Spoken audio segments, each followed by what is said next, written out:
Hi everyone, it's Jerry. I have an excellent game to share with you from the 9th and final round of Uzchess Cup 2025.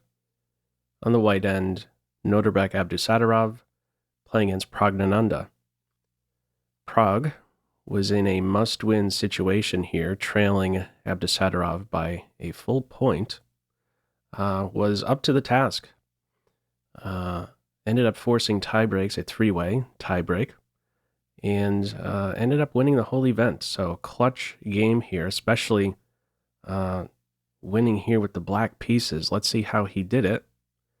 We're looking at a Sicilian Taimanov, 4 knights here developed. Bishop f4, d6, bishop b5, the response, bishop d7. If white instead plays knight d to b5, we could easily transpose into the Sicilian Sveshnikov. So e5, bishop g5. We're looking at a Sveshnikov now. Not the way we go. White continues to develop. Pressure on c6 addressed. Knight takes, pawn takes. Already slightly good news, I would say, for Prague. Some structural shift. The center has been built somewhat now with the pawn on c6. d5 is a possibility here. After bishop a4, we don't see d5. It is a matter of taste. Computer says you could go with either e5 or d5. Pick your favorite. The option here, e5, maybe a bit more on the flexible side, keeping open the option for maybe a d5 move, or simply looking to restrict this knight and not concede control over the c5 square. This is something you would have to weigh rather than e5 if you went with d5 and c5 square as a whole. e5 in this game. Bishop g5 questioned right away. Bishop takes knight. We're 11 moves in. I believe black can already feel like this has been a success. Multiple imbalances present. Structural one, minor piece imbalance. You're playing with the black pieces. You have something to work with. This is not something that's just going to quickly peter out to a draw. From here we have queen d3. No bishop e7 just yet. Some time taken out to address this invasive queen post on a6. Black plays a5 here, recovers that square. If bishop e7, just to highlight how irritating this can be, what would you be doing as black here to defend c6? If that pawn goes, this knight's going to be a monster in a blink. You would have to play rook c8 and the a pawn would then fall. So some time taken out to stop the queen move. And from here, white castles. Now, some time was spent on that decision. I believe another move that was being considered here is queen c4, putting pressure on c6. How to address that pressure? Computer points out rook c8, which raises the question, hang on, I thought we're trying to keep the queen out of a6. I'll touch on that shortly. Here's a move that's interesting. If queen e6, trying to exchange queens and, okay, in the end, c6 is covered, white would have a cool response to queen e6. You ready for this one? You could take here on c6. And in the end, it prefers white. Wants to hide over here with the king. Knight, pawn, and rook versus the queen imbalance. White with an excellent grip over this key square in the center. White has good coordination here, which is the very thing you would look into if you're going to go for some position where you're without your queen. Okay. How would black address this pressure on c6? Rook c8 would be the way. And now, notice how things would be different if the queen arrives on a6. You could take some time out to drop the queen back, and she's there to defend the a pawn. You're not dropping the a pawn in this line, and things are fine here for black. defensive, but that pressure, there's no further pressure here for white. Things are cool here for black. So that really wouldn't go anywhere if white's putting some quick pressure on c6. We have castles here, and at this point we have bishop e7. Now, why not grab this pawn? You would be asking for trouble. If queen captures f2, there's now a line for white to work with, and we could quickly see white converge on f7. So this is very risky to play in this way. What are you doing to defend f7 now? If you play bishop e6, you would be asking for this kind of trouble right here. Ouch.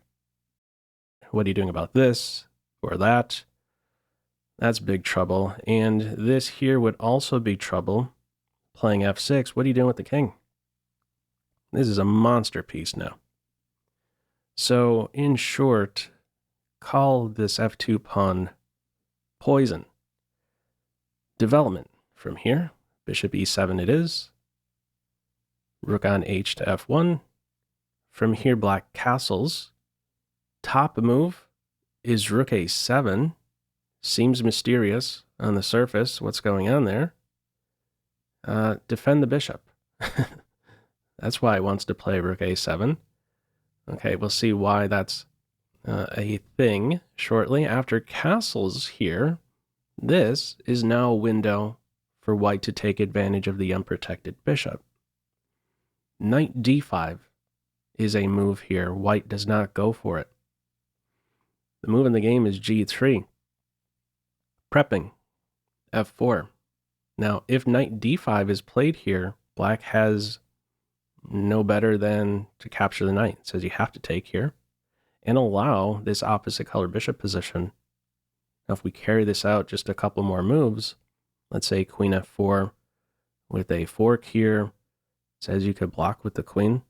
If we're seeing a queen exchange, I don't see how either side is really going to win this. The pawn will be regained. White has a wonderful grip over these light squares. All right, at the end of the day, not something white went for. No knight drop on d5. g3 it is. Rook on a to b8.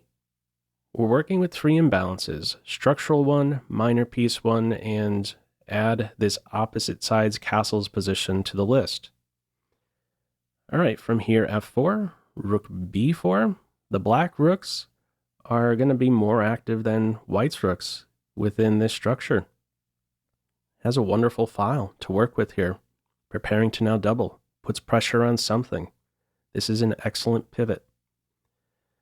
White's response here is queen a6. Now, computer says go ahead and question the rook straight away. Even wants to play that one move later. Okay, white here goes with queen a6. Follow up capture on f4. And white's response is to recapture with the pawn. Now, computer does not like this. Evaluation shifts significantly in black's favor after this move. What it wants to play here is a3. Yet again. Wants to play a3, b4. Black is able to form this battery on the b file. Questioning the rook right now, there's no fallback square that will keep b8 vacant for this king rook. All of these squares are covered. So how would this run if a3 is played? This is a very important line to touch on here. It's very complicated also. So if this rook falls back here and this big pawn here on c6 is picked up, this knight now has access to d5. What's going on here? Well, what's going on is the following. There would be this sharp move, d5. Now, let's take a moment here to try and digest what just happened with that one pawn advance. Look at the different lines that have opened up. Bishop's eyes opened up to a6. There can be a tactical shot there, undermining this knight defense. And there's also this 6th rank that has opened up. There's a pin in the position. Now, White's only move in such a line here would be to take on d5, allowing queen captures b2 check, the king running for his life. Not the end of the story, though. Black here has a problem on e7, a problem on d7. Isn't black going to lose a piece shortly? Computer says with best play this is a draw. Let's say black from here captures on c6. Knight takes e7 check, king h8. Only move now for white is to collect this bishop specifically with the knight. It's important to keep this queen off of the d4 square. If you take with the queen here, we're going to be looking at checkmate. Queen d4 check, king to one of these two, queen e3 will be mate, meaning the king has to go to c1. Now there's a check on e3, a check on a3, a check on b1, and eventually we will see a mate on e3. So I said it was a draw. At this point here, only move for white would be to take with the knight. How's this working out? A rook for knight exchange.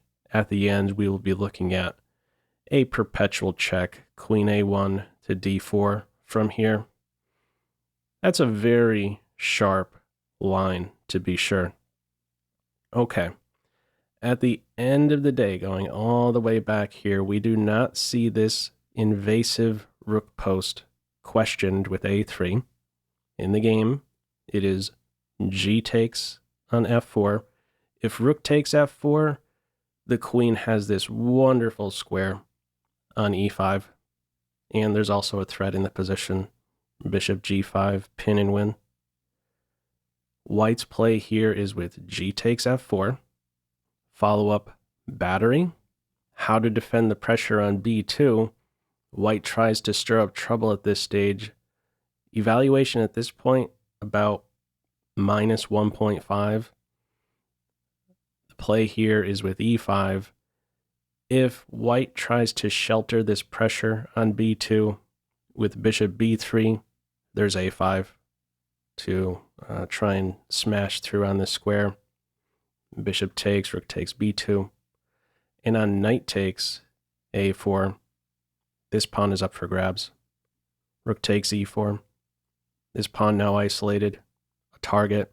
This is excellent for black. Okay, the try from here, no bishop b3 after the battery. The try here is with e5. Queen f5 is played here.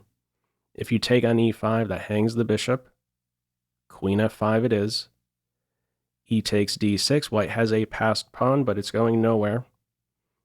Bishop f6. What a monster. How are you going to tame this piece? Unopposed bishop, barreling down here. Huge problem on these light squares. Follow up from here, bishop b3, queen c5. How do you address the pressure now on c3? These dark squares are ready to collapse. There really isn't a good move now for white. I tested out a few different moves here. None of them are good. In the game, it is rook f to e1, and black smashes through on c3. Why not maybe move the knight? We'll test out moving the knight or maybe trying to defend the knight. If the knight moves, you could swipe the knight, give up some material, and white's going to get crushed on the dark squares. You could take on b2 straight away. First insert queen e3 check, and then a bishop takes on b2. So that's not going to work. Trying to move the knight. What if you try to defend the knight? Let's say with queen d3, you're asking for a nice bishop move here with development. Yet again, there's this idea of a4 right around the corner. That's not going to work out for white. And finally, this is a cute one. If let's say we have a rook lift, that shuts down some squares here for the queen would now be trapped after bishop c8. Bishop goes back home. Queen is out of squares. So how does white play it? It is with rook f to e1, and black smashes through. Queen checks in the air, queen d3, black has the safer king, queen stay on board. A check inserted, pulling the king out to a more vulnerable square. Queen f6, now this is an idea, pin and win of the queen. c3, rook doesn't react just yet, we have bishop f5, and at this point, white thinks it's best to go ahead for a queen sacrifice. Takes the bishop. We're going to have a bishop and rook for queen imbalance shortly. Why does white play in this way? This pawn is ready to fall. This is the only thing white has maybe going for him here. As soon as this d6 pawn falls, there's just no chance for white. There's not going to be any counterplay whatsoever, really. Here's what I tested out. If white plays this position with the queen still on, if white goes with, let's say, queen e3, if queen e3, there's queen takes d6 check. Now from here, there's two options for the king. This here I'll touch on first. It's the simpler one to cover. There's still this idea to sort out. How are we getting out of this scenario as black? Well, black has a check here on g4. And after the king goes to the f-file, this is black's way out. You get to collect that f4 pawn with check, and even follow up next with bishop captures rook. So that wouldn't be a problem. And in this position, if the king goes to c1, what's the story here? There's a problem here and there. Well, the problem is that there's this idea to sacrifice the queen. You could capture here on b3. Now what? If rook captures queen, white will be getting checkmated in 2. Rook b1, rook 8 to b2. That's game over. Any other move to touch on at this moment here after rook captures bishop? There is.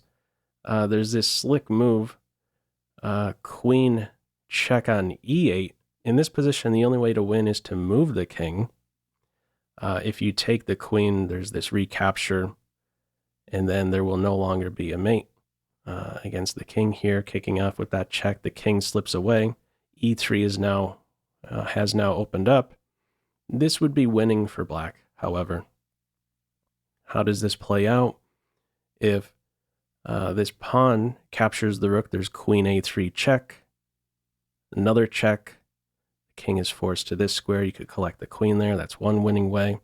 And the other detail is if in this position rook captures queen, we're going to get this queen back in just a few moves. With a check, only move, another check, only move, and there we go. Rook captures rook, landing a skewer. The queen is down for the count. So these are maybe some of the reasons why white at this moment here feels compelled to go for queen versus two rooks, or excuse me, a queen versus rook and bishop imbalance. We see here, queen captures bishop, and I like this next decision. Black clearly knows that he is winning, and there's multiple wins here.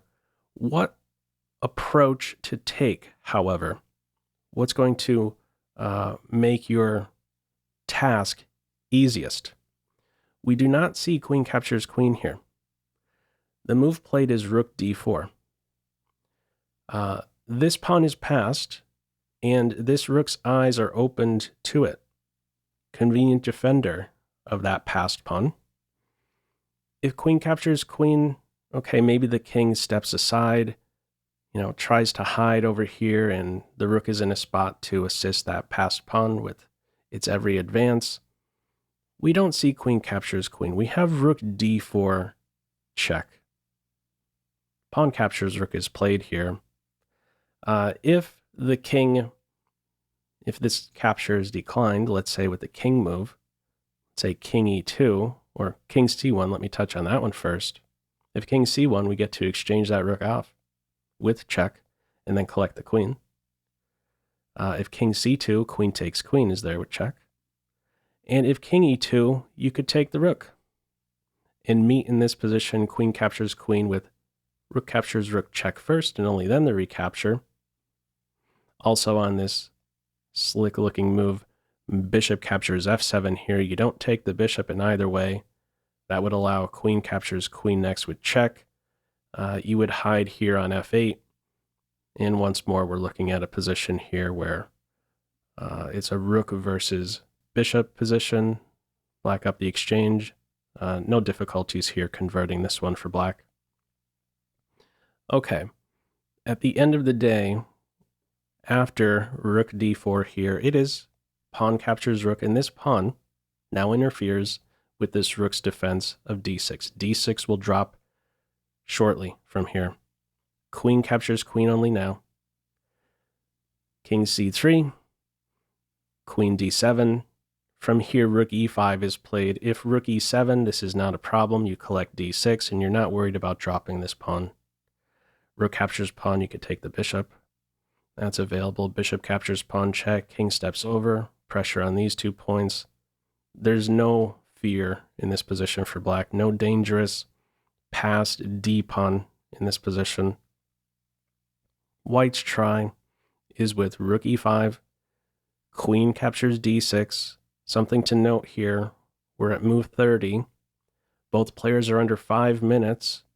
They still have to meet time control, move 40 time control, where they gain 30 minutes and the 30-second increment kicks in.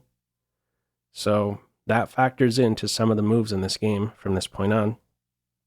From here, we have the doubling, king f8, keeping the rook out of the 7th rank, king d3, pressure on d4, that's defended. And now the queen starts to poke around here. Bishop position challenged. Bishop c4. Some checks are inserted here. The rook now getting to the b file. A couple more checks inserted. And it doesn't seem like you're making much progress here as black, but black has now met time control. So 30 more minutes in the tank, 30-second increment kicks in. He now has time to digest this one and find the winning way. Nice practical decision. So from here, a couple more checks inserted. Now, at this point here, you would like to, as black, play, let's say, queen c1, and then rook b4, challenging that bishop. But playing in this way, with queen c1 and rook b4, you're going to get mated. So, what is played first? g6. The king is given some air. Now, white's response is to take on g6. If f6 is played, keeping this mating net idea open, here's how black can respond to this invasive pawn. You could insert a check. Notice the king keeps bouncing around whenever checked on these third rank squares. If he's ever going to the 2nd rank, you're asking for rook b2 check, and it'll just be mate in a few from there. So there would be a check. King d3, queen f1 check would now be in this position, and that would be black's way to quickly track this invasive pawn. White's play in this position after g6 is to take on g6. And now we have an immediate check and rook b4. Another check, the king can slip away. It does get a little bit scary here. Another check flicked in. King captures rook, pawn captures pawn check. Careful where you go now. King h7 is played. If king f8, you would lose. There would be a check, follow-up, promotion with check. In the game, king h7. And from here, white promotes to a queen. If there's the promotion to a knight, doesn't go anywhere. King here, another check. King there, another check. The king slips away. No good follow-up checks from here. Black will win shortly. All right, in the game, what we see is the promotion to a queen, and after queen captures bishop check, white resigns. If the game continued, king has two options. Let's touch on each. King d2, rook b2, and you're almost never surviving this. The rook is planted in a way where the king is sectioned off to the edge. We're going to have a mate in two from here, queen c2, and a few different mates from there. And if king e1, mate on the spot. If the other path is chosen, king moving towards the center, this pawn drops with check. King f3, queen g4 is there. So this path here, yet again, rook on this second rank. Similar mating ideas from here right around the corner. And finally, if the king goes in this direction, we have a skewer. The queen is going to be down for the count. So white knew that there was going to be no hope after that bishop was tracked here and threw in the towel. So very clutch game here by Pragg. What are your thoughts on this one? Feel free as usual to leave any feedback to this video in the comment section below. I hope you enjoyed it and maybe took a thing or two away. That's all for now. Take care.